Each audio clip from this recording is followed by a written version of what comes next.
kalaulah laki-laki Minangkabau baradai, satiok baku menang azan, orang yang baradai itu akan datang ke musaji sebab syarat mengatur adik memakai. Siapa orang baradai itu? Nenek mama, alim ulama, cadiak pandai, datuk maringgi. Semestinya nenek mama tu yang jadi contoh di kampung kau, Pak Ibu sekalian. Jangan jadi tungkek membawa rabah. Datuk guna datuk dalam suku kaum. Setiap kaum, setiap suku ada datuknya. Apa guna datuk itu? Jadi pemimpin. Kau dapat nan datuk tu santiang menjadi imam. Kau nak datuk lain bagala datuk sembahyang baca Quran kan patah-patah lidahnya. Datuk maringgi nama itu. Datuk nak pandai baca Quran. Buat malu. Ya. Coba buat MTQ Pak, MTQ antar datuk suku. Coba cari lihat. Datuk saya yang santiang baca Quran. Datuk orang Tanjung atau datuk orang Mandailing? Amma ambo suku Tanjung, ayahmu suku Mandailing. Kau nak MTQ anak-anak remaja, coba nenek mama tu buat MTQ untuk nenek mama. MTQ tingkat nenek mama, abaranya santiang nenek mama baca Quran. Ya. Solat seminggu sekali. Islam 7 keturunan orang Minang lah tu. Baku mandang di azan nyo bampok di lapau.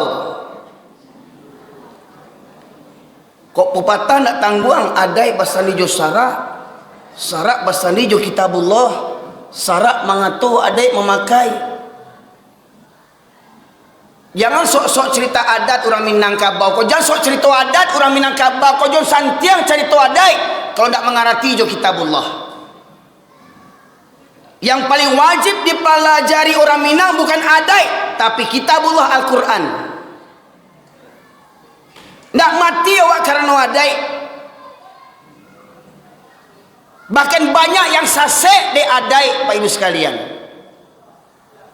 Makanya falsafah Minang tadi menyebutkan adai basandi jo sarak. Maknanya apa? Jangan sabui adai Minangkabau kalau tidak sesuai jo sarak. Yo itu Pak. Sebab sebelum Nabi Muhammad diutus menjadi Rasul, diangkat menjadi Rasul, ya, itu nenek moyangnya di negeri Arab itu adalah memahami adat jahiliyah, ya, menyembah berhala. Mereka buat patung, mereka berikan nama Lata, Manna, Uzza, dan ingat itu nama orang-orang soleh mereka terdahulu.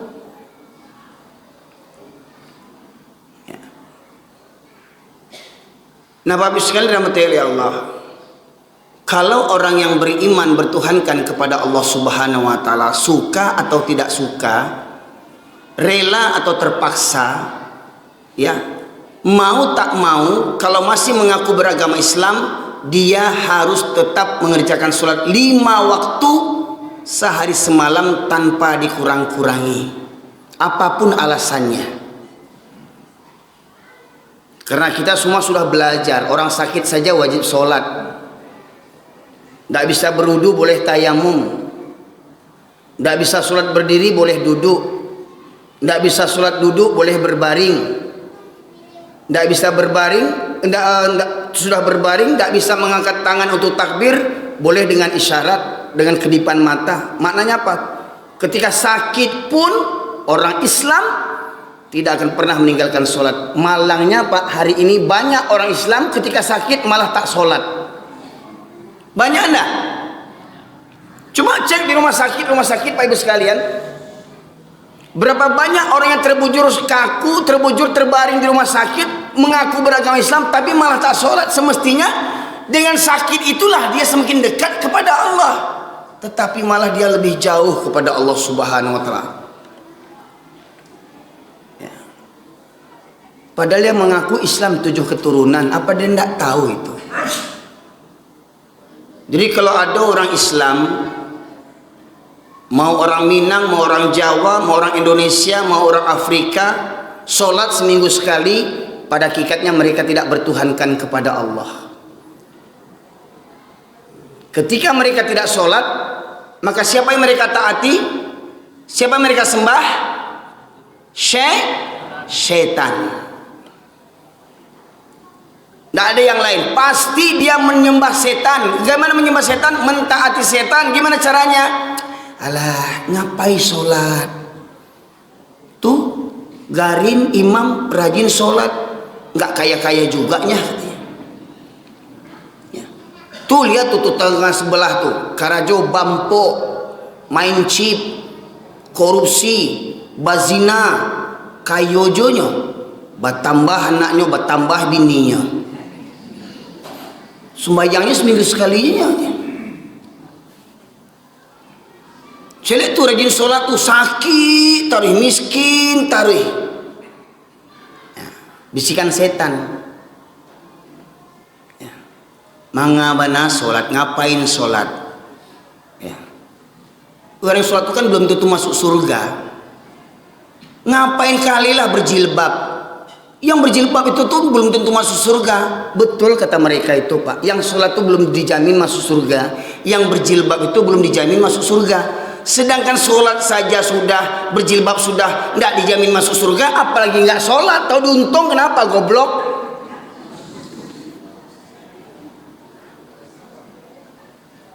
Orang yang sholat disasek-sasekkannya, alah sok alim, sok suci. Orang sholat sok alim, sok suci. Lah kamu tuh sok kafir.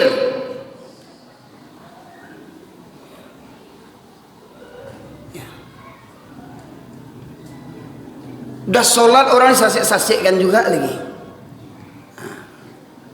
Ini wajar Pak Ibu sekalian. Kenapa orang yang ahli maksiat itu benci kepada orang-orang yang beribadah? Nanti kita akan mudah-mudahan sampai waktunya kita bahas itu Pak Ibu sekalian.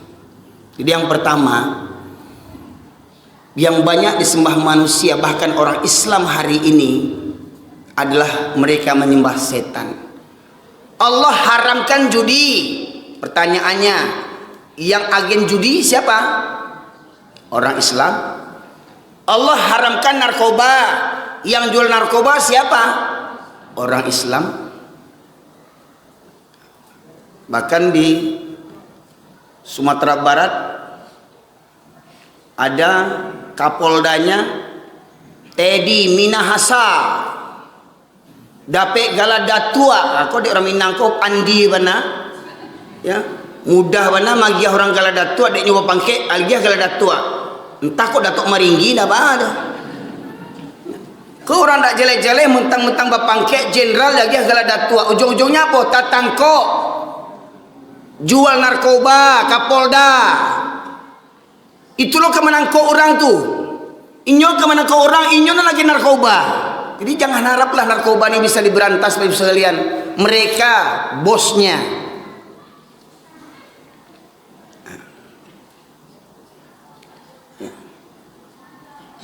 Ini yang pertama Bapak Ibu sekalian. Semua itu setan yang membisikkan. Allah perintahkan sholat, mereka malah tak sholat. Allah haramkan judi, malah mereka berjudi. Ya. Jadi maknanya mereka mentaati setan. Yang kedua, yang banyak menjadi Tuhan bagi orang-orang manusia, khususnya orang Islam bahkan, adalah hawa nafsu. Ya. Allah tegaskan dalam surat Al-Furqan surat ke-25 ayat 43, A'udzubillahi minasyaitonirrajim. Ara'aita man ittakhadha ilahahu hawahu afa anta takunu alaihi wakila.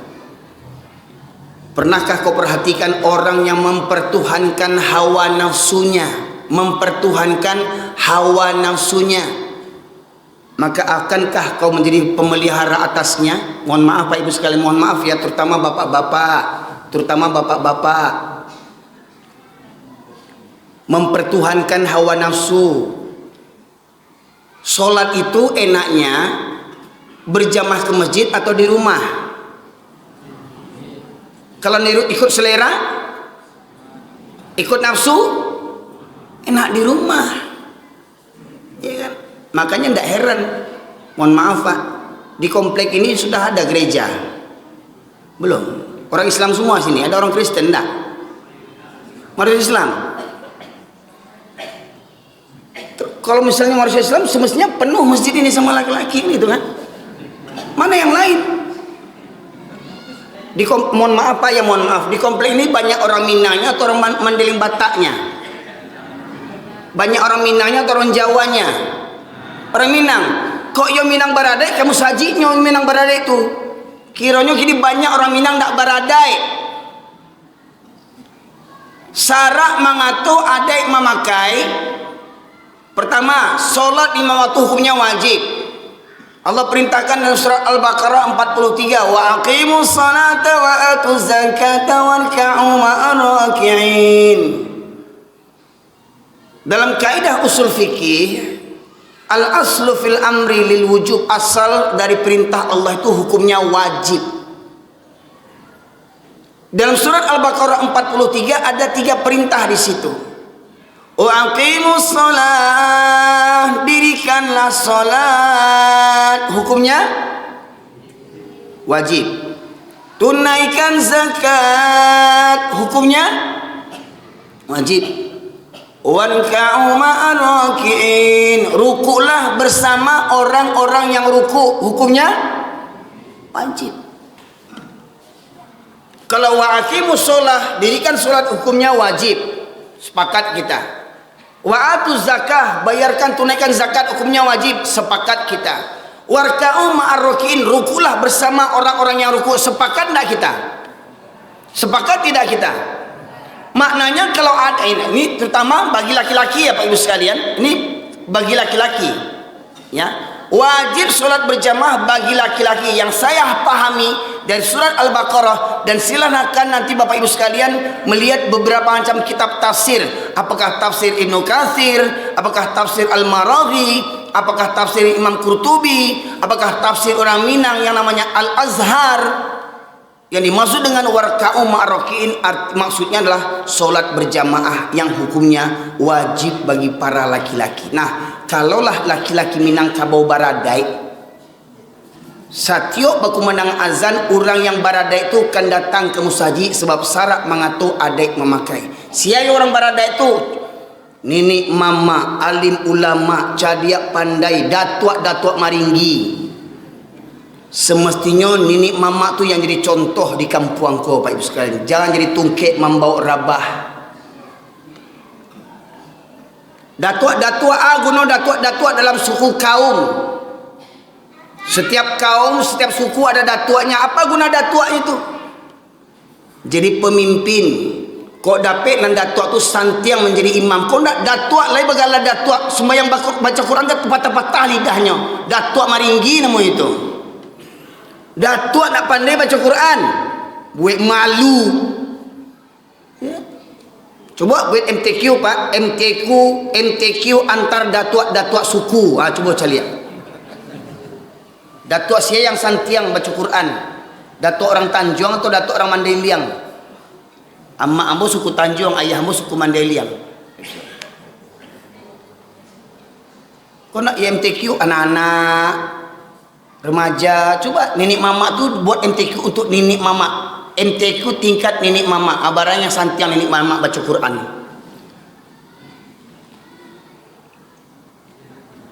Ya. Jangan berang lo nenek mama, kok berang buat perlombaan tu. Buat uji coba, buat survei, jangan berang kambo kok. Kurang ajar aja rumah aja. Nenek mama sadiagonya.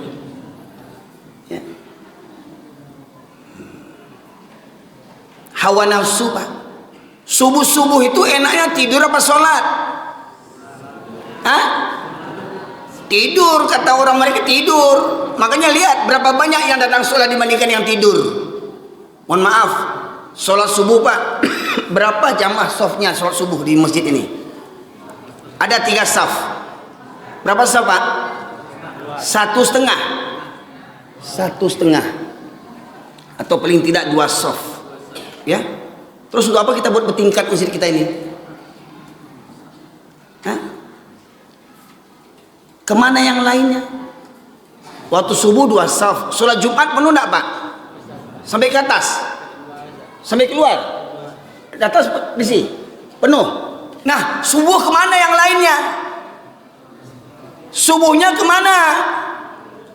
Nah, tuh katanya Buya Hamka bilang, kalau ingin melihat orang Islam, lihat waktu sholat Jumat keluar tuh, yang pampuk keluar, yang suka main chip keluar, yang koruptor keluar, yang pangicuah keluar, yang panduto keluar, yang perangai bantu baruak keluar. Ya, itu sholat Jumat. Tapi kalau ingin melihat orang beriman, caliak waktu subuh. Sia yang selalu datang waktu subuh itu orang yang beriman tuh. Innama ya'muru masajidallahi man amana billah wal yaumil akhir. Hanya orang beriman sajalah yang memakmurkan masjid, dan memakmurkan masjid yang paling utama itu menghadiri sholat 5 waktu. Itu yang paling utama dalam memakmurkan masjid, Pak Ibu sekalian. Ya. Makanya Ibu sekalian, kalau cari menantu itu yang beriman. Bukan sarjana ukurannya, bukan yang bagala CD ukurannya, enggak. Ya. Yang beriman. Cari di waktu di masjid waktu subuh. Siapa yang sering datang ke masjid waktu subuh, ambil jadi menantu. Walau umurnya 65, 70. Loh kok galak, Pak? Ambo serius kok, Pak.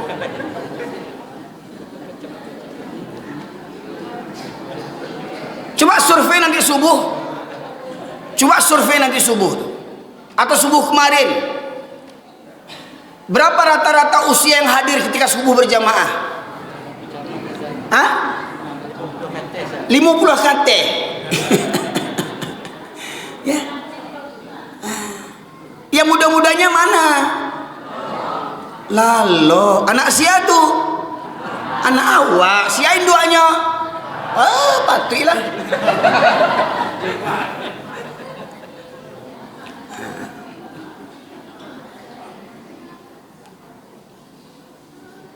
Bukankah Allah menegaskan teguran bagi orang beriman? Ya ayyuhalladzina amanu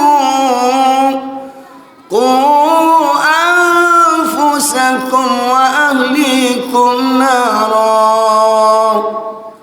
Wahai orang yang beriman, peliharalah dirimu dan keluargamu daripada api neraka. Kalau kita orang beriman, selamatkan diri dari neraka dan juga keluarga kita, anak, menantu, kemenakan, cucu. Jangan awak subuh awak berdua jojo, ayah join duanya gege ke surau. Anak menantu di padian lalu. Bertanggung jawab enggak kita itu namanya? Bertanggung jawab enggak kita namanya? Ayahnya ke masjid, anaknya dibiarkan tidur, yang laki-laki itu, yang sarjana tuh. Bangga bana anak sarjana. Masa bangga bana Pak Ibu anak sarjana? Di kampung ambo ada sarjana tuh. Alumni STIB. Sekolah Tinggi Ilmu Baru. Iya. Di Pariaman, di Mangguang, Kecamatan Pariaman Utara, ndak percaya Pak Ibu sekalian, Pak kampung ambo ke Mangguang tuh ada sekolah Tinggi Ilmu Baru. Jadi baru di Pariaman tuh sarjana Bu, Pak. Cuman yo sarjana tuh ndak pernah pergi ke surau. Sarjana tuh tak pernah mendengar ceramah pengajian bantua kok. Sarjana tuh tak pernah baca Quran. Ya. Jadi kalau ada anak kita sarjana, menantu kita sarjana, jarang nampak di masjid, jarang dengar pengajian, jarang baca Quran, apa bedanya dengan sarjana baru? Beda jo baru. Kalau baru mendengar azan, Allahu Akbar, Allahu Akbar. Baru itu pasti pakainya itu tuh, enggak mengerti baru itu. Sebabnya baru iku muko bantu orang. Muko bantu orang. Mandang azan nak menggari, kiranya hatinya hati baru kiranya. Botosat lah mulai kasar je nampaknya apa. Pak Ibu sekalian,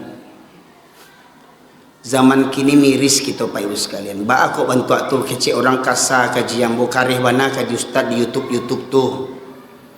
Mohon maaf Pak Ibu sekalian. Sebab apa sebabnya? Sebab kita orang Islam umumnya dan orang Minang khususnya sudah jauh daripada Al-Quran.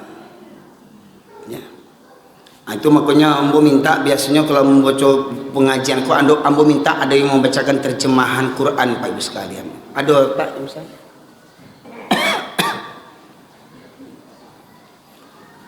Ya, jangan deh kok salah sangka. Jadi mohon maaf kalau Bapak Ibu cari di YouTube kareh mana kaji Ustaz kok nang kareh kok sebenarnya sia gini kok yang kareh gini kok. Ya.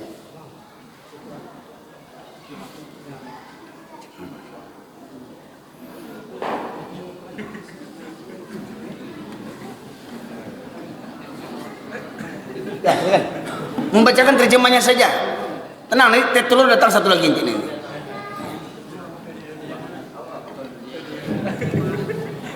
Masya Allah. Ini namanya acara hitam putih. Iya. Silakan dibuka Pak. Dibuka surat ke-7 ayat 175 dan 176. Terjemahnya saja baca. Nanti Bapak Ibu silakan baca ayatnya, lafaz ayatnya di rumah masing-masing. Karena saya yakin kita sudah sering baca Quran, tapi jangan lupa kita kadang jarang baca terjemahan. Kadang ketika kita baca terjemahan pun kadang nggak paham kita, yang kita baca tuh nggak paham sampai lewat aja. Nah, maka kita dengarkan terjemahan surat Al-A'raf ayat 175. Silakan. Alhamdulillah. Ya. Yang artinya surah Al-Maidah ayat 100. Surat Al-A'raf. Al-A'raf ya, iya. Ya. Al-A'raf ayat 175 yang artinya dan bacakanlah hai Muhammad kepada mereka. Ya, pertama ada perintah dan bacakanlah. Jadi perintah ini wajib Pak. Bacakan ayat ini, bacakan. Ayat ini sampaikan. Ayat ini jelaskan kepada mereka kaum muslimin umumnya, khususnya, dan kepada manusia pada umumnya. Bacakan kepada mereka, kepada orang muslimin. Apa yang mau dibacakan? Berita orang yang telah kami berikan ayat-ayat kami kepadanya. Kemudian dan melepaskan diri dari ayat. Ya, berita tentang orang yang dulu diberikan ilmu tentang Al-Quran, pandai baca Quran, ya, faham Al-Quran, pandai membacanya, melakukannya, ikut MTQ, menghafalnya dan segala macamnya, tahu hukum hakamnya, ya. Dulu diberikan ilmu itu, ilmu tentang Al-Quran, lalu dia melepaskan diri dari ayat-ayat itu. Maknanya apa? Dulu dia belajar Quran, namun karena perasaan hidup, karena kesenangan hidup, lupa baca Quran lagi, ya. Tidak ada waktu untuk baca Quran lagi. Nah, ya. Tidak mengamalkan isi Al-Quran. Dulu kecil-kecil tahu sholat hukumnya wajib, judi itu haram, kalau taat ujungnya ke surga, kalau maksiat ujungnya ke neraka. Tahu dulu, takut, ingin ke surga, takut ke neraka dulu waktu kecil-kecil. Semakin besar malah nggak ada rasa takut. Maka apa kata Allah? Lalu dia diikuti oleh setan. Maka jadilah ia termasuk orang yang sesat. Nah, jadi kalau sudah lama nggak ngaji lagi, dia ngaji itu tuh kalau dapat istiqomah, jangan waktu ketek-ketek jo mengaji, jangan waktu di pesantren jo mengaji. Kadang anak was sekolah pesantren, tamat pesantren nggak ngaji-ngaji, ya. Waktu pesantren anak kita yang perempuan pakai jilbab, lepas di pesantren tanggal jilbabnya, itu contoh misalkan, ya. Waktu jadi kuliah di IAIN, numpang tinggal di masjid, jadi garin, buka pintu azan, datang lebih dulu karena tidur di masjid, ya, dikasih beras, dikasih gaji. Waktu kuliah, sudah dapat sarjana, nggak napa lagi ke masjid. Kalau ditanya, kenapa nggak ke masjid? Saya kan sudah sarjana baru namanya itu, ya. Waktu jadi garin rajin ke masjid, soalnya tidur di masjid. Sudah tamat, sudah bergelar sarjana, tetap ke masjid enggak? Ya. Nah, tuh. Dulu dia belajar agama, kemudian dia tinggalkan ilmu agamanya itu, dia tidak amalkan ilmu agamanya, maka dia akan diikuti oleh setan sampai dia tergoda. Lanjut. 175. 176 ya. Ayat 176. Dan sekiranya kami menghendaki, niscaya kami tinggikan derajatnya dengan ayat-ayat itu.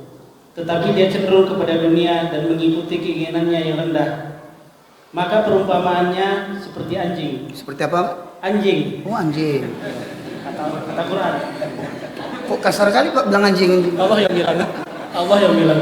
Itu tuh terus anjing tuh. Ya, kama sayil kalbi. Oh, enggak wow ya. Enggak bisa diperlunak bahasanya. Enggak bisa. Oh, enggak bisa ya. Iya. Ya, terserahlah. Tanggung jawab nih Pak ya. Iya, tanggung jawab bisa Pak. Bapak direkam ini. Iya. Bapak bilang anjing dikejar orang. Lanjut. Jika kamu menghalaunya, dijulurkannya lidahnya. Dan jika kamu membiarkannya, ia menjulurkan lidahnya juga. Demikianlah perumpamaan orang-orang yang mendustakan ayat-ayat kami. Maka ceritakanlah kisah-kisah itu agar mereka berpikir. Apa kata Allah Bapak Ibu sekalian? Kalau kami menghendaki, kalau kami mau, kata Allah, kami tinggikan derajatnya dengan ayat-ayat Al-Quran itu. Jadi tinggi derajat kita Pak, bukan sarjananya.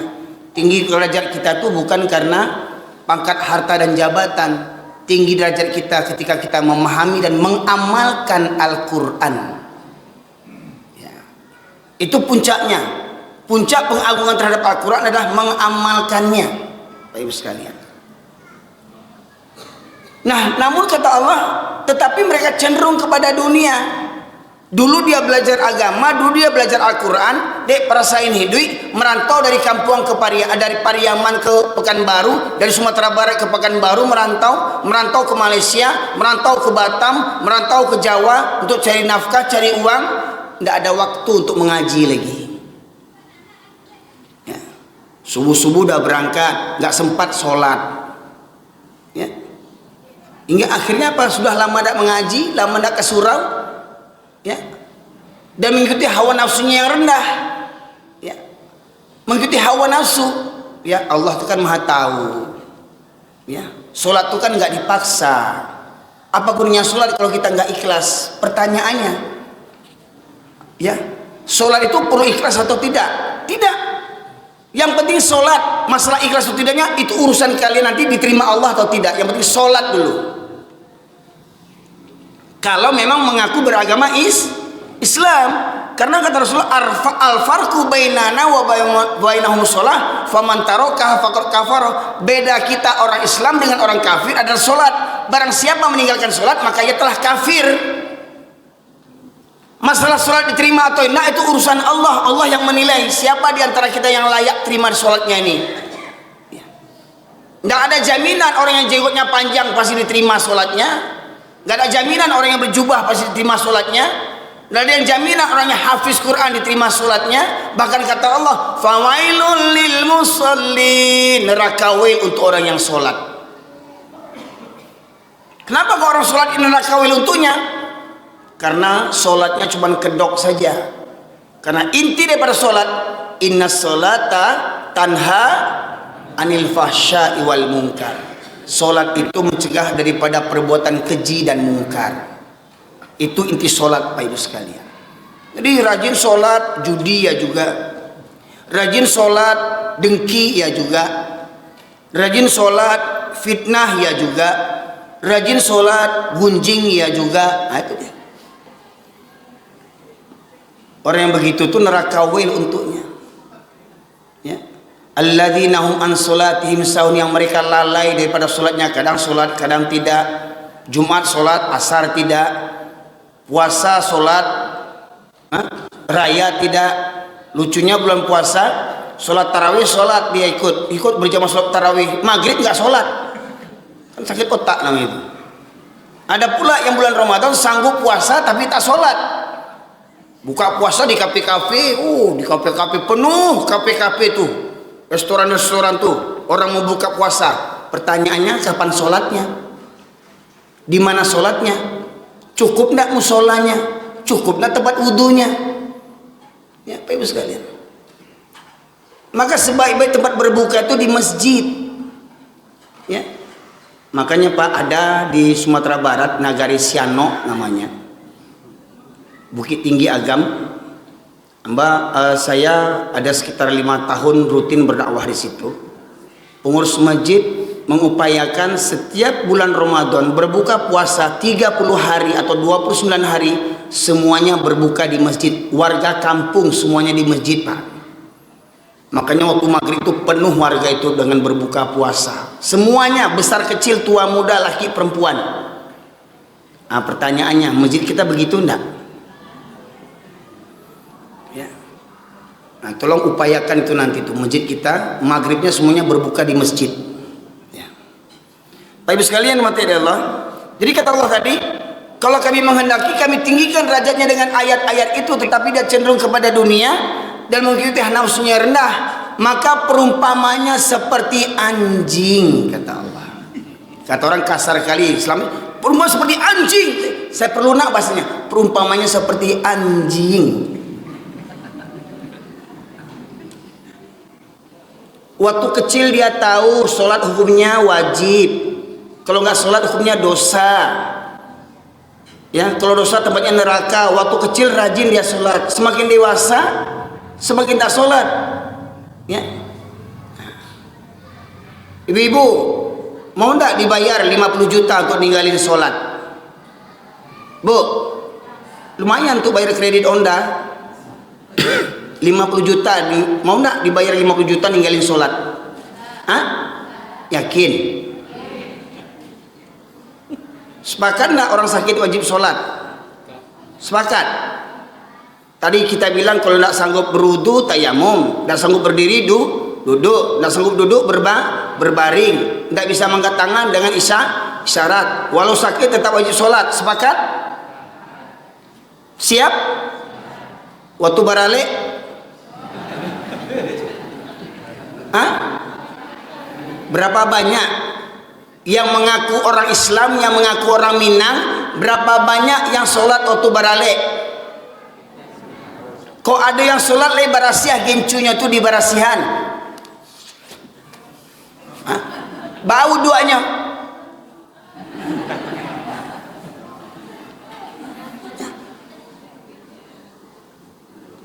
Kalau make up bantuan tuh supaya hilang tuh pakai backlin. Pakai busa untuk nyuci piring tuh. Tapi survei membuktikan banyak anak Darojo Marapulai yang tak sholat waktu barale. Betul enggak? Kalau menurut ayat ini, dengan Al-Quran dia mengamalkan perintah sholat, dia kerjakan sholat mulia dia. Tapi dia tinggalkan sholat karena apa? Urusan dunia. Ikut hawa nafsu. Bawa ke sholat gencu ko, bawa make up ko, bawa calak ko, bawa suntiang ko, bawa tamu di tibo tua. Bawa ke sholat awak, ikut hawa nafsu. Anak daruan jiang tu.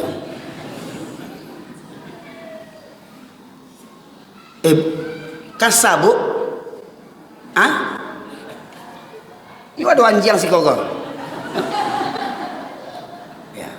Walau syi'na larafa'na biha walakinna aghlada ilal arwattaba'a hawa famathaluhu kamathalil kalbi. Kalbi itu artinya anjing. Yang di awak orang Minang tahu petata petitih, aduh kata mendaki atau kata menurun, aduh nenek mama alim ulama yang sopan mengecek dan sabui anjing. Wow. Boleh habis itu Pak dirubah kata anjing menjadi wawaw. Famathaluhu kamathali wawaw. Berarti kita dah merubah ayat Allah. Ada jamaah di Bukit Tinggi yang bersuruh baca terjemahan kok Pak. Di apa kurang beradai mungkin dibacanya maka perumpamaan seperti wawaw katanya. Ambo tanya Pak, yang tertulis itu apa Pak? Anjing Ustaz. Bakal dibaca wawaw, kasabana aja. Pak, yang dibacanya Quran Pak. Kata anjing dari firman Allah tuh ditukarnya menjadi wawaw dengan alasan apa? Kasabana kata anjing kok. Bayangkan Pak. Kurang aja enggak orang tuh? Kurang aja enggaknya? Firman Allah dirubah-rubahnya. Keceknya kasa kaji itu. Ya. Kesenya kaca kata anjing tu deknya orang baragai dirubahnya kata anjing menjadi wawaw. Boleh apa? Satu huruf saja dirubah ayat Al-Quran boleh enggak? Baris atas diganti dengan baris bawah boleh enggak? Baris saja tuh, harokat saja tuh. Misalkan ana menjadi ini, boleh enggak? Allah tulis dalam Al-Quran inna, dibaca ini, enggak boleh. Ya. Zalika diganti tilka, enggak boleh. Zalika kata Allah, zalika baca. Ini jauh. Kalbi kata Allah digantinya wawaw, kan jauh kali itu. Ya. Ini Allah katakan orang yang cenderung kepada dunia, habis waktunya untuk urusan dunia. Bampok dilapau talok sampai pagi, kasuron atau anjiang tuh.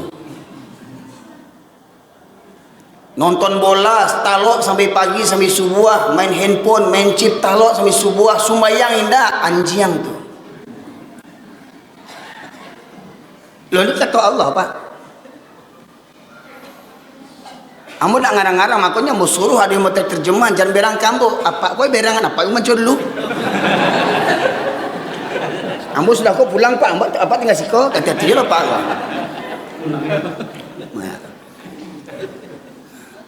Jadi banyak di YouTube itu berang kamu Ustaz Kasa benar gajinya gua, Ustaz Anjiang mau awak di panjiangnya.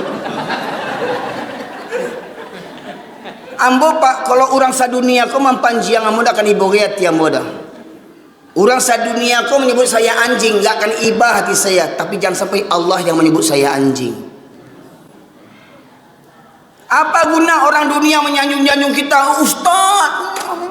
Di mata Allah, Allah anjiang kata Allah. Nggak guna.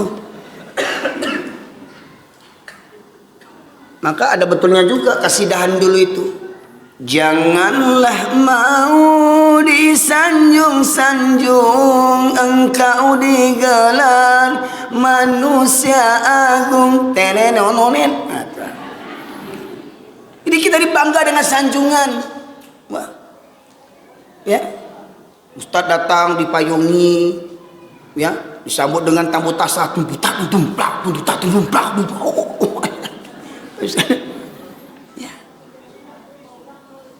tangan kita dicium, bahkan kemarin tuh ada di YouTube topi gurunya dicium, kan kutunya banyak.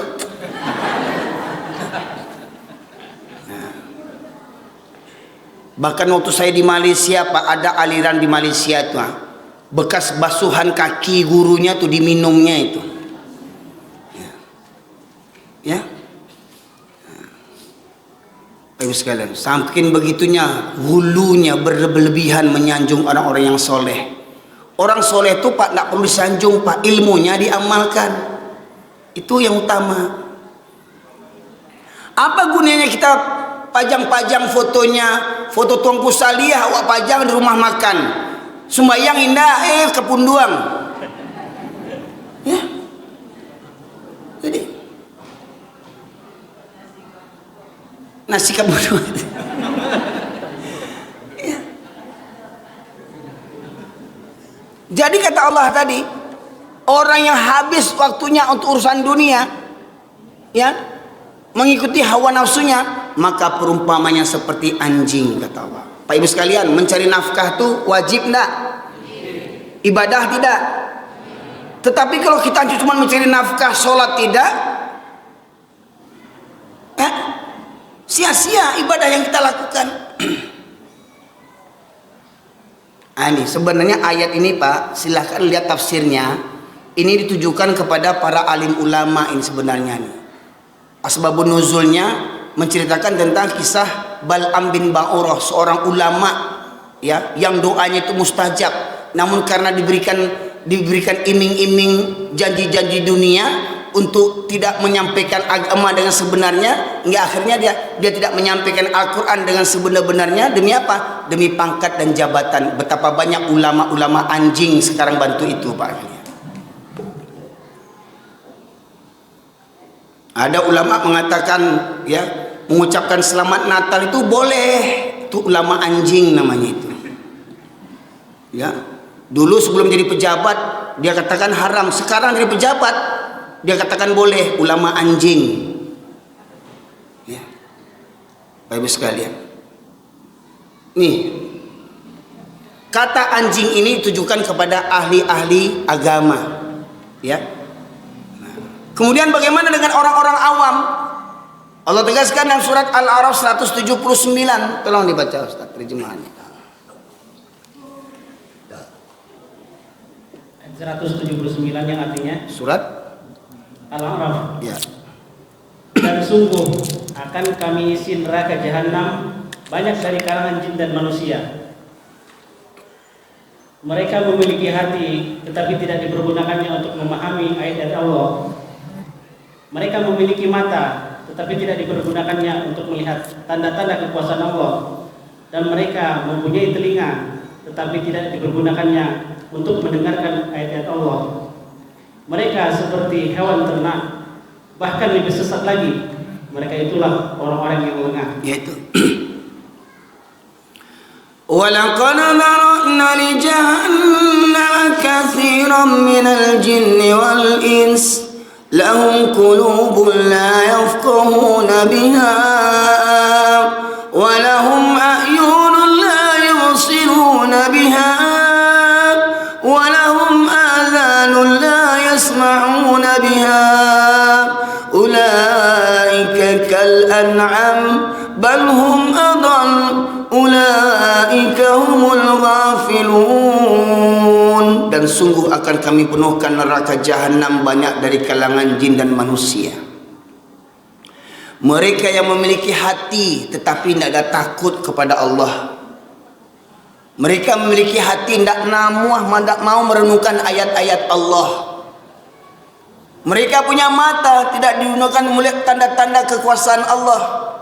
Gempa bumi, tsunami, longsor, banjir, galodo, gunung Merapi, Malatui, pembunuhan di mana-mana merajalela, pergantian siang dan malam. Itu ayat-ayat Allah. Adakah kita mengambil pelajaran daripada itu? Gempa bumi, tsunami di Aceh, hancur negeri orang. Apa yang tinggal?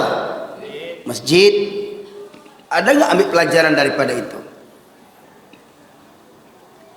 Gempa bumi di Padang Pariaman tahun 2009. Orang pantai Cameh karena tsunami naik ke gunung, ke bukit, ke Padang Alai. Gunung Tigo runtuh gunung tu. Kini jadi kuburan massal kampung di Patamuan tu, Padang Pariaman dekat Kampung Ambo. Jadi kuburan massal 3 desa dibenam sama Allah tu. Ya, sekitar 10 hari setelah gempa saya datang ke tempat lokasi itu, berdiri saya di atas tumpukan tanah-tanah itu, nampak atap-atap rumah orang, merinding Pak Ibu sekalian. Jadi kuburan massal, tidak bisa dicari lagi mayatnya. Sampai hari ini jadi kampung hantu sekarang. Galodo di Padang di Agam, ya, Bukit Batabuah, Tanah Datar, Padang Panjang, ya, Koto Baru, Koto Tuo, Galodo, hancur rumah orang, surau tetap tagak. Ada ndak awak mengambil pelajaran daripada itu? Punya mata, ndak mau ambil pelajaran. Walahum adhanul la yasma'una biha. Mereka yang punya telinga tetapi tidak digunakan untuk mendengarkan ayat-ayat Allah. Apa ayat Allah itu? Azan itu ayat Allah. Allah memanggil, Allahu Akbar, Allah Maha Besar. Tidak ada yang lebih besar daripada Allah. Ketika Allah memanggil kita, Allahu Akbar, maka urusan yang paling besar adalah urusan menyahut seruan Allah Subhanahu wa Ta'ala. Seumpama presiden manggil kita, berbenturan dengan seruan azan, mana yang mau kita datangi dulu? Panggilan presiden atau panggilan Allah? Faktanya lebih dulu dipanggilkan presiden yang didatangi daripada Allah. Hayya 'alas salam, as-salatu khairum minan naum. Salat lebih baik daripada tidur. Berapa banyak orang Islam yang tahu salat lebih baik daripada tidur? Ya, kenyataannya gimana? Waktu subuh lebih banyak yang tidur atau yang sholat? Nah, itu. Nah, orang yang begini punya hati tidak ada takut kepada Allah, punya mata tidak melihat tanda-tanda kebesaran Allah, punya telinga tidak mendengarkan ayat-ayat Allah. Ulaika kal an'am. Mereka seperti binatang ternak, balhum adol, bahkan lebih sesat lagi kata Allah. Jadi kalau ada orang Minang tak namuh menengah kaji, tak namuh menengah ceramah, tak namuh belajar baca Quran, atau binatang tu. Jadi tak ada ceritanya orang Minang nak pandai baca Quran. Semestinya orang Minang santiang baca Quran, sebab ada bahasa di Sarak bahasa di Kitabullah tu Al-Quran.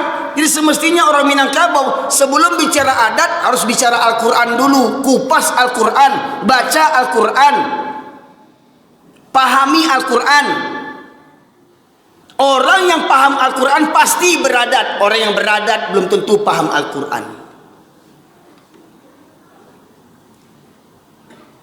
Ibarat gedung ini Pak Ibu sekalian, atap umpama adat, tiang umpama sarak, pondasi umpama kitabullah Al-Quran. Mana yang lebih utama kita selesaikan dulu? Mana yang lebih utama kita buat dulu? Mana yang lebih utama kita kokohkan dulu? Pondasi Al-Quran, kuatkan Al-Quran, pahami Al-Quran, amalkan Al-Quran, baru terapkan syarak.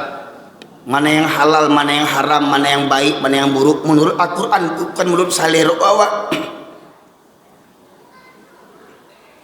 Dah paham syarak, itu baru jadi adat istiadat awak, tradisi awak. Syarak mengatur, adat memakai. Apa kata syarak?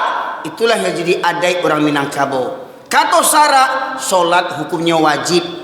Jadi orang yang solatnya bolong-bolong itu orang tak beradai. Solat berjamaah bagi laki-laki hukumnya wajib. Jadi kalau ada nenek mama alim ulama cerdik pandai malas solat berjamaah, itu nenek mama tak beradai.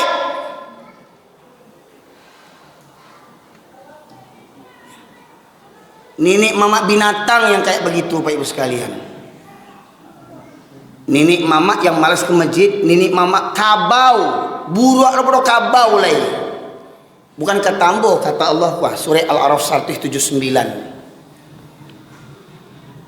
Kau ada bundukan duang indak berjilbab, bundukan duang kabau. Ada bundukan duang tu barale datang tembus tasa bergoyang-goyang, ndak ada rasul malunya.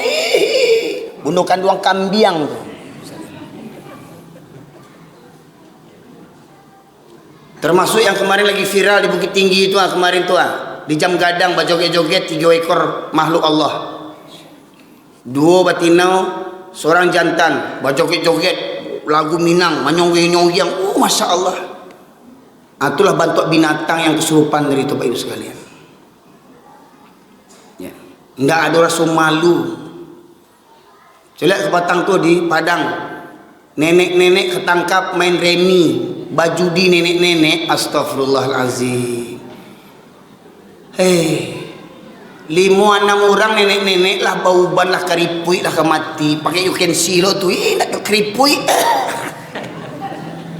Ya Allah, nek main remi sampai polisi datang menangkap mengajak dia apa?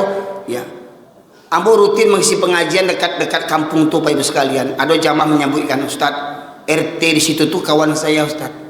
Nenek-nenek itu Ustaz dah sering dikasih tahu, diingatkan, nggak mau tahu nenek-nenek itu karingkang jo. Akhirnya apa? Dilaporkan ke polisi. Nggak tanggung lah nenek-nenek mada jo kironyo tuh.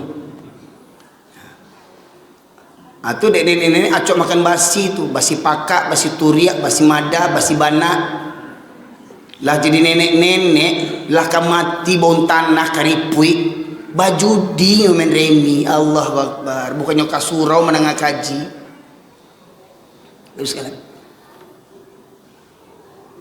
Semestinya kalau orang Minang baradai, panuah mustajiko dek laki-laki orang yang baradai Pak Ibu sekalian. Panuah mustajiko kok di kampung kok banyak orang Minang. Ya, panuah mustajiko dek orang yang baradai, sebab syarak mengatur ada memakai wajib solat berjamaah bagi para laki-laki. Di masa Rasulullah ada seorang sahabat namanya Abdullah bin Umi Maktum. Menghadap Rasulullah dia berkata, "Ya Rasulullah, engkau tahu aku ini orang tua yang buta. Tua, buta. Aku tinggal sebatang kara. Rumahku jauh dari masjid. Jalan beriku-liku. Banyak binatang berbisa. Jadi 6 kendalanya, 6 kesulitannya, 6 halangannya.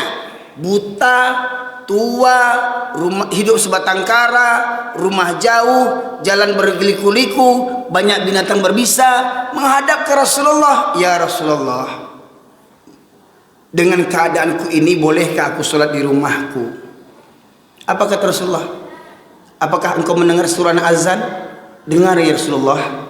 Maka tidak ada keringanan bagimu untuk sholat di rumahmu. Orang tua buta tidak dapat keringanan sholat di rumah. Hei tetangga masjid yang malas ke masjid, apamu yang buta? Rumah dekat dengan masjid, bertetangga dengan masjid, berkumandang azan bersaut-sautan, tinggal pilih mau sholat di mana. Motor kredit 3, mobil kredit 5, belum lunas-lunas hutang riba.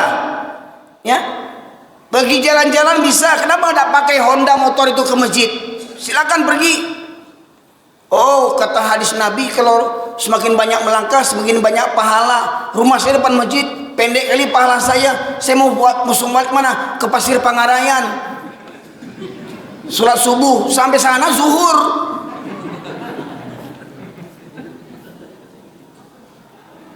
Ya. Rumah bertetangga dengan masjid, tidak sanggup berangkat. Pertanyaannya, punya telinga tidak dia? Punya hati tidak Allah memanggilnya? Itulah kata Allah tadi, khatamallahu ala qulubihim wa ala sam'ihim wa ala awsarihim ghishawatun wa lahum adabun azim. Berikutnya surat Al-Anfal ayat ke-22, surat ke-8 ayat 22.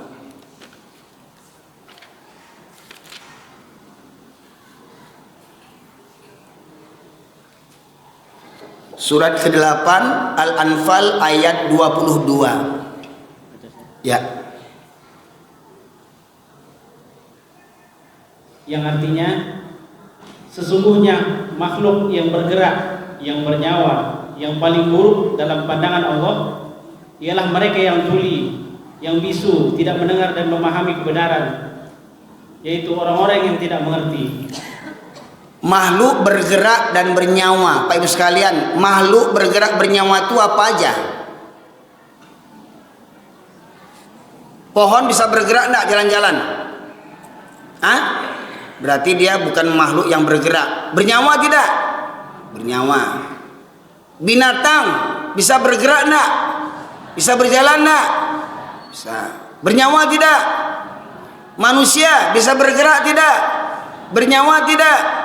Nah, kalau dalam bahasa yang lain, Bapak Ibu sekalian, ad-dawwabun itu maknanya binatang melata. Ya.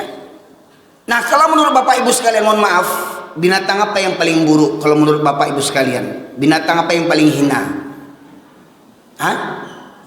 Anjing dan babi. 3? Aku banyak di kampung aku barua. Nah, di kedai kopi banyak baru-baru aku. Bawa Ustaz, ambo Pak waktu pulang kampung, pertama tinggal di kampung, ambo coba duduk di lapau tu, kece orang supaya bermasyarakat, duduklah di lapau supaya tahu orang, duduk awak di lapau. Di meja tu apa-apa ko main batu domino, di meja tu apa-apa ko main catur, di meja tu main remi, banyak yang bau ban, sedang main tu baru awak mah aja. Di pabaruaknya kawannya lah bau ban kok agak cakap wang tu nambah baruak dia dah 2 baruak agak cakap baruak anyang lah 3 baruak tu ambo cameh bu sudah ku ambol di pabaruak li ancak pulang wak sudah tu le. Nah itu ya. Kalau menurut awak TV yang buruk aku binatang paling buruk anjing babi baruak, tapi menurut Allah inna syarrad dawabi indallah, sesungguhnya binatang yang paling buruk dalam pandangan Allah, binatang yang paling buruk dalam pandangan Allah adalah orang yang peka dan orang yang bisu. Amu kasih itu orang yang peka dengan orang yang bisu. Pakak saja lahir, pakak dan mendengar dimba orang, pakak mendengarkan kebenaran. Azan bakumandang, rumah di muka surau, dak barangkali musaji. Lebih buruk daripada anjing tu ni. Ya. Kecil Allah tu Pak. Ya.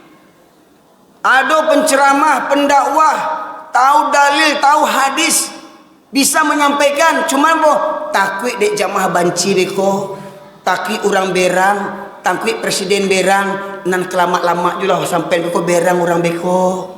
Karih bana kaji, beko kok karih kaji beko ndak diundang awak beko, ndak diundang awak beko di mana pe amplop. Kau pak ambo lagi tahu ke pengurus kau pak. Kalau untuk ambo mundang dan cameh jo pak. Ambo di mana dia orang amplop, campaan amplop tu. Iya. Di mana dia orang ceramah, mau ke Jakarta, ke Jambi, ke Aceh, dia orang amplop campaan. Iya. Tak percaya bu? Hah? Tu yo diambil isinya dulu.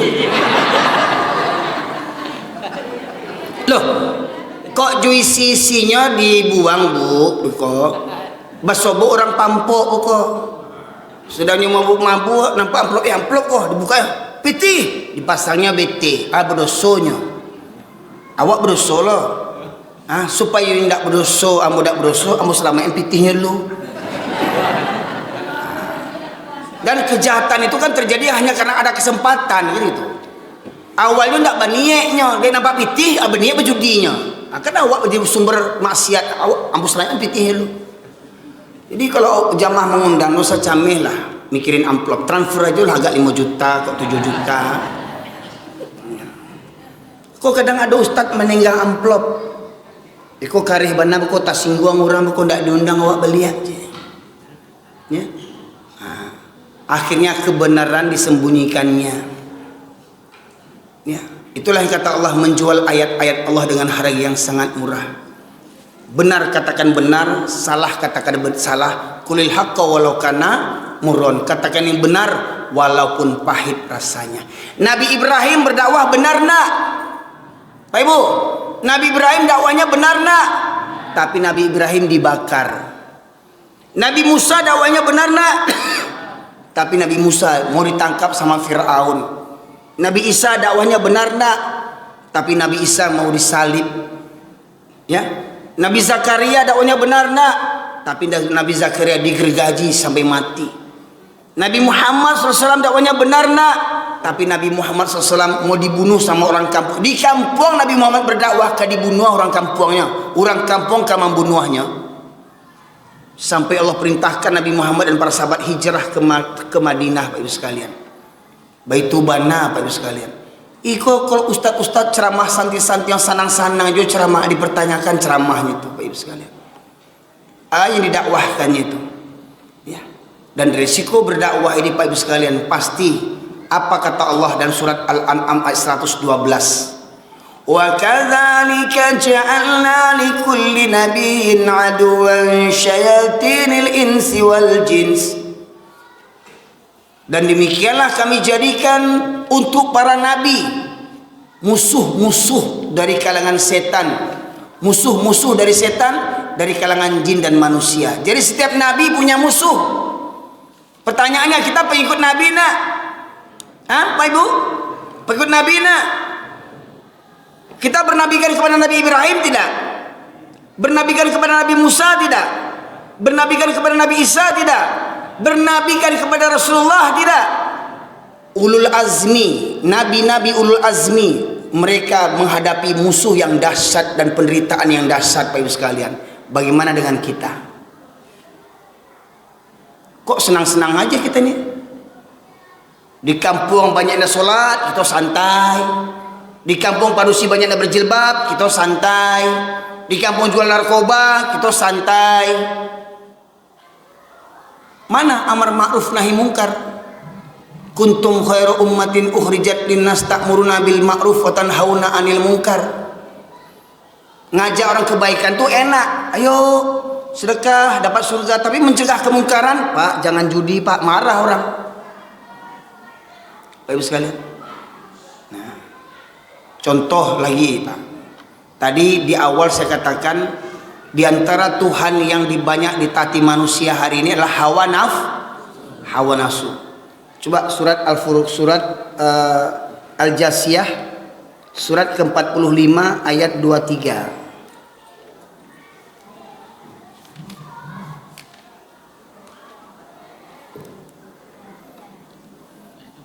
Ya.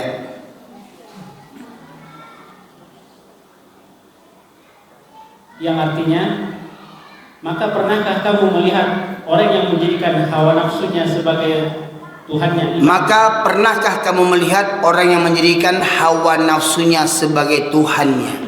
Lanjut. Dan Allah membiarkannya sesat. Dan Allah membiarkannya sesat. Jadi kenapa Allah sesatkan seseorang? Bukan karena kezaliman Allah, karena hamba itu yang memilih kesesatan. Ya. Lanjut. Dan Allah telah mengunci pendengaran dan hatinya, serta meletakkan tutup atas penglihatannya. Jadi orang yang mempertuhankan hawa nafsu, Allah tutup penglihatannya, Allah sumbat telinganya, Allah kunci mati hatinya. Jelas? Maka siapakah yang mampu memberi petunjuk setelah Allah membiarkannya sesat? Nah, siapa yang dapat memberikan petunjuk setelah Allah membiarkannya sesat? Allah kunci mati hatinya, Pak Ibu sekalian. Ya, pertanyaannya Pak, terutama bapak-bapak nih, bertuhankan kepada Allah atau kepada hawa nafsu? Ya, tadi saya tanya tadi, sholat hukumnya wajib tidak? Sholat berjamaah hukumnya wajib tidak?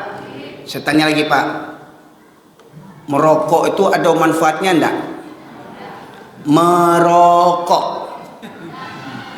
coba jujur, sebutkan satu manfaat rokok, jujur. Apa manfaat rokok Pak? Oh, saya kok enggak merokok Ustadz, enggak keluar inspirasi saya. Kalau begitu usulkan kepada Dinas Pendidikan, setiap ujian akhir tahun kasih siswa-siswa rokok semuanya. Ya. Jadi kalau dia ujian tuh kan nggak terpikir dia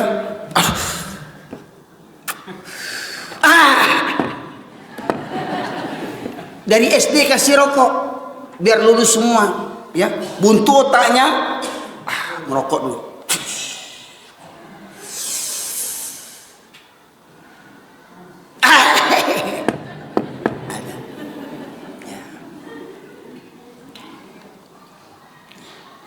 Coba jujur, yang banyak dibawa orang ke WC, roti, permen, teh talua, atau rokok? Kenapa ke orang bawa rokok ke WC? Kenapa? Karena sama najisnya. Rokok itu sama dengan Alhamdulillah di masjid ini nggak ada yang merokok. Sekarang ya, entah kalau duluan nggak tahu lah saya. Makanya saya berani ceramah begini karena saya tahu nggak ada yang merokok sekarang ini. Sekarang ya. Nggak usah cerita agama Pak, tanya sama dokter kafir Pak. Alah Ustaz, saya umur saya 70 tahun merokok panjang umur saya. Itu anak tuh umur 5 tahun mati gitu ya. Nah, cobalah kalau bisa supaya panjang umur cucu bapak tuh, bapak merokok kasih cucu rokok. Wah ini nak, dia panjang umur macam kakek. Mohon maaf Pak ya, mohon maaf Pak. Ya, coba masuk akal enggak? Kita bakar, asapnya kita sedot, dan bahkan nikotin itu, kapasnya tuh setelah diteliti banyak unsur-unsur babinya Pak Ibu sekalian. Gimana mau sholat kita diterima oleh Allah sementara kita mengkonsumsi hal yang haram? Pak, betapa zolimnya kita. Lihat, tanya pada dokter-dokter kafir sekalipun, perokok pasif lebih berbahaya daripada perokok aktif. Orang yang nak merokok tetapi menghisap asap rokok itu Pak, lebih besar resikonya daripada yang perokok. Dan penelitian kesehatan, ya, karena rokok beribu orang mati dalam sehari Pak Ibu sekalian. Tapi ya, alah, itu kan karena Ustaz nggak merokok. Itu kiai-kiai itu merokok Ustaz. Habib-habib itu merokok. Ya. Ikutan kita bukan Habib, ikutan kita bukan kiai, ikutan kita Rasulullah. Fa in tanazatum fi syai'in faruddu ilallah war rasul. Apabila kamu berbeda pendapat tentang urusan agama, maka kembalikan kepada Allah dan Rasul. Tidak ada kembalikan kata guru saya, kata kiai saya. Kata Habib saya, ya, kiai, ustadz, habib itu manusia biasa, bisa benar, bisa salah. Kalau benar ikuti, kalau salah tinggalkan. Jangan fanatik buta. Bapak sekalian, kita iba mencelia orang Palestina dibantai. Coba pengakuan Pak yang punya perusahaan rokok di Indonesia nih, pengakuan yang punya usaha rokok Sampurna, rokok Jarum, mereka sendiri pun tak merokok itu. Cina kafir itu Pak, tak merokok Cina kafir itu Pak. Mohon maaf ini Pak, ya. Pertanyaannya, Tuhan Bapak Allah atau hawa nafsu? Allahu Akbar, tapi habis sholat ngerokok di teras, di masjid. Kadang-kadang pengajian ada disediakan asbak rokok. Kadang tuangkunya, buyanya diundang, tuangku viral, ya, sebelum pengajian merokok dulu. Nah, Pak bisa lihat. Saya lihat, mau Bapak sebut Wahabi atau tidak terserah. Di Jazirah Arab kalau ada imam perokok, tidak boleh jadi imam Pak. Ya, alhamdulillah imam kita waktu sholat tadi tidak merokok. Alhamdulillah, senang saya waktu sholat, dan semoga di luar sholat ingat juga enggak ya.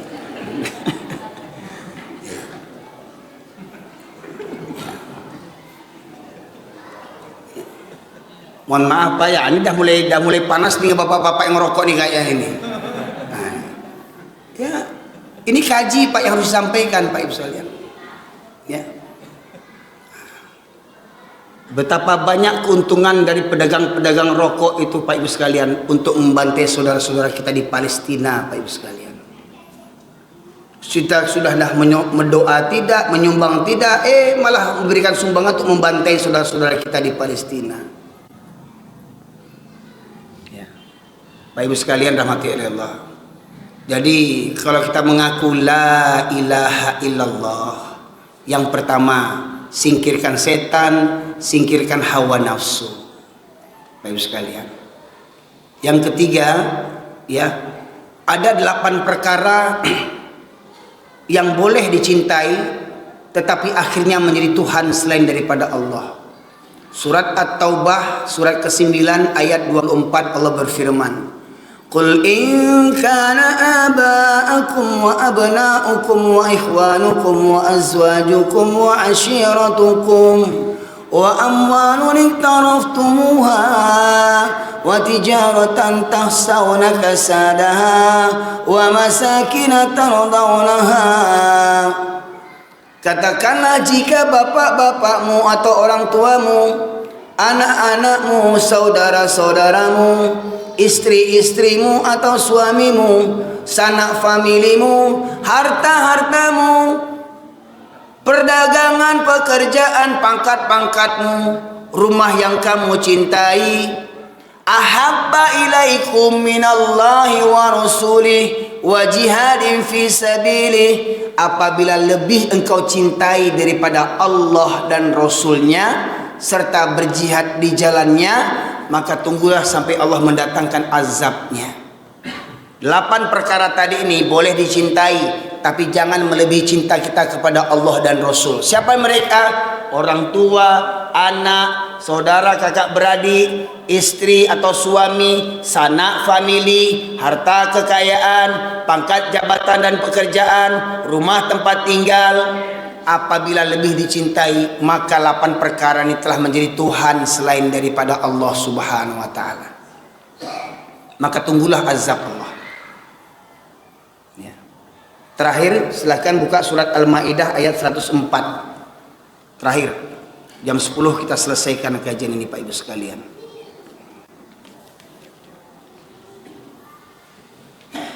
Terjemahannya baca.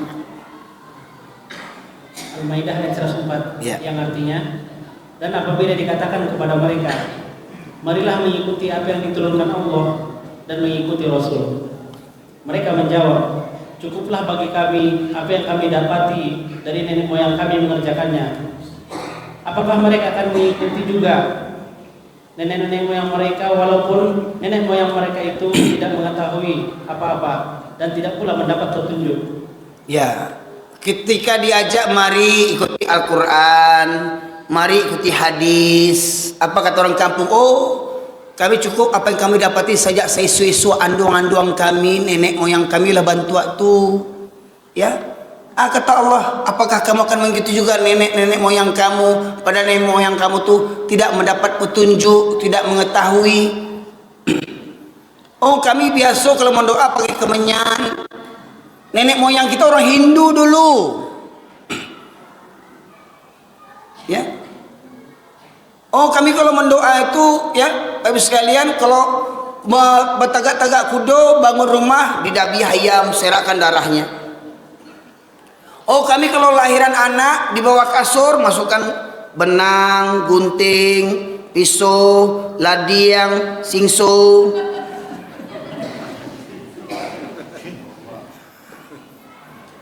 Ya, anak lahir supaya nggak kena palasi, kasih bawang putih, bawang merah, tomat, cabai hijau, cabai merah, dikukus cucu-cucu sekali ini. Ya.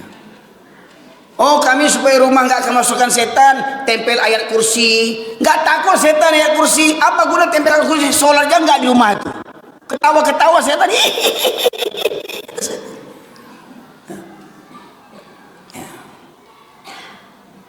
Tradisi nenek moyang, ya. Olah saya esok kami bantu aku, lah dijalehkan ikut Al-Qurannya bantu aku, hadis bantu aku. Oh, kami lah bantu aku dulu sejak esok. Jadi berubah jolai Tuhannya nenek moyangnya, Bapak Ibu sekalian. Ya. Nah, ini Pak Ibu sekalian, di antara Tuhan-Tuhan yang batil selain daripada Allah, baru berapa kita bahas tadi itu. Yang pertama setan, yang kedua hawa nafsu, yang ketiga nenek moyang, dan ternyata banyak lagi Pak Ibu sekalian Tuhan yang batil itu yang banyak menjadi Tuhan bagi kita orang Islam hari ini, Pak Ibu sekalian. Jadi hati-hati, ya.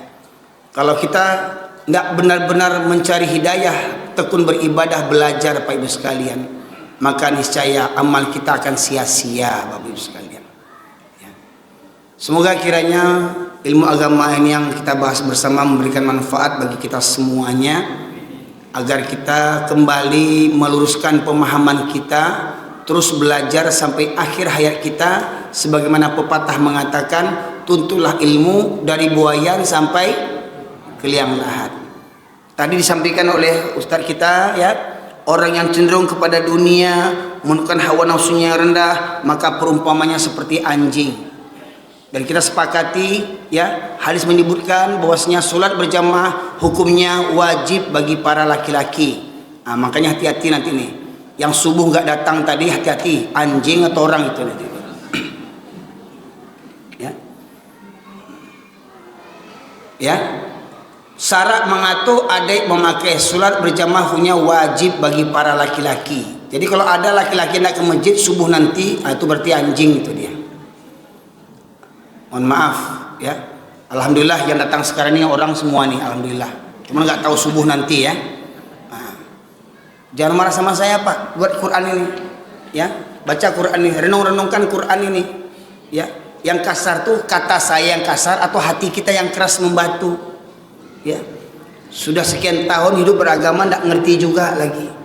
Ya, maka pentingnya kita menuntut ilmu agama. Ya, walaupun sakit rasanya, tapi ingat, setiap obat yang kita minum untuk sembuh, kebanyakan pahit obat itu enggak.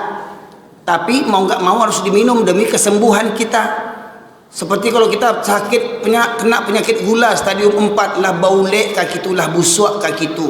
Kalau ingin panjang umur jolai, dipotong kaki itu enggak. Diamputasi pak kaki itu supaya bisa panjang umur, Pak. Sakit nak dipotong amputasi itu? Sakit, tapi demi kesembuhan kita, demi panjang umur, kita buang yang kaki yang busuk itu. Sakit. Baik tu loh Pak, Ibu, anak-anak awak sunek itu, ketek-ketek dulu sunek, sakit nak sunek. Letakkan apa? Rasa sunek dulu Pak. Ya. Nah, Tapi demi kesehatan kita, demi perintah ketaatan kepada Allah dan Rasulnya, kita korbankan ujung sunnah itu. Ya, bisa lihat. Nah, begitu pula ketika mendengar kaji ini, Pak, sakit tak mendengar kaji kok, tersinggung awak enggak? Yang punya hati tersinggung, yang mudah-mudahan berubah. Tapi kalau hatinya sudah membatu, emang gue pikirin, atuh betul anjing pajang kayak itu. Ya. Ndak berubah jo sudah kole, yo sebana anjing tuh. Ya. Nah, maka harapan kita semoga dengan kaji ini, ya, semoga hati kita yang keras membatu itu hancur luluh dengan ayat-ayat Al-Quran hingga runtuh kesombongan kita di hadapan Allah Subhanahu wa taala.